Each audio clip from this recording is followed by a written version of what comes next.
गोदावरीच्या गाळात सोन्याचा शोध. मृतदेहाची राख, पोटासाठी शोध. भूक भागवण्यासाठी गाळात आयुष्य.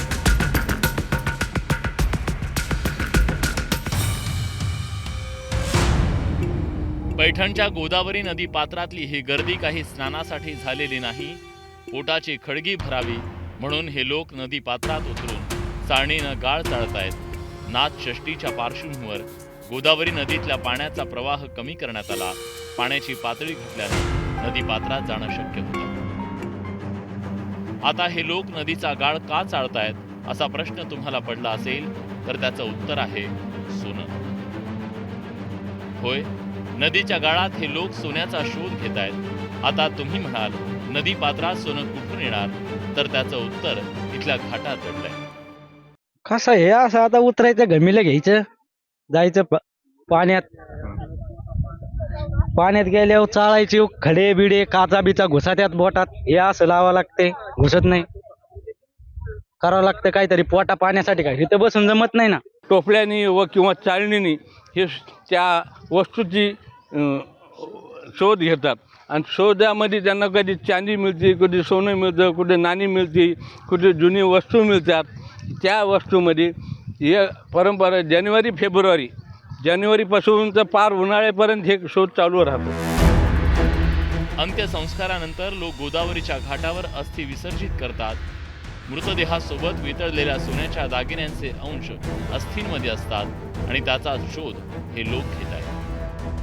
पण हे काम सोपं नाही, कारण नदीच्या गाळात काचेचे तुकडे असतात. त्यामुळे पायाला तसंच हाताना जखमा होतात. चाळायचे गमिले भेटलं 200-400 रुपयाचं, ते एवढं जायचं. बाजार मिरची हे काहीतरी कायनू बायनू लागत ते त्याच्यावर जागायचं. बस एवढंच म्हणणं आहे. दशक्रियाला ज्यावेळेस लोक इथं येतात, दहाव्याला दशक्रियाला, तर हे जेव्हा पाण्यात आपलं जे जे असतं ते सोडून देतात, तर ते यांना मिळतंय. आणि ते मिळाल्यानंतर ते इथं अगदी सोनार लोक देखील इथं ते खरेदी करण्यासाठी येतात. दिवसभर गाळ चाळून सोन्या चांदीचे कणकण हे लोक गोळा करतात. त्यातून दिवसाकाठी 500 ते 600 रुपये सुटतात. 10 वाजता येतो, 5 वाजता घरी जातो. आम्हाला इथं 500-600 रुपये रोजंदारी आमची निघती आणि त्याच्यावर आमच्या घरचे म्हणजे जगतात बाबा. आमच्या सोनं नाणं असं थोडंफार भेटतंय, 500-600-700 रुपयात जातंय. ते त्याच्यातच आमचं सारं होऊन जातंय. बाजार होतोय, हाट होतोय, सारं घरी नेऊन आम्हाला द्यायला लागतं. हाताला काय बांधायचे? हे चिकट टेप आहे. आता हे लावावं लागतंय का, मग खाली जे खडे काचा बिचा राहतात त्याने माणसाला खाली लागाव नये म्हणून हे लावावं लागतंय. पैठण हे छत्रपती संभाजीनगर जिल्ह्यातलं धार्मिक महत्त्व असलेलं शहर आहे. गोदावरीच्या घाटावर मोठ्या प्रमाणात अस्थि विसर्जन होतं.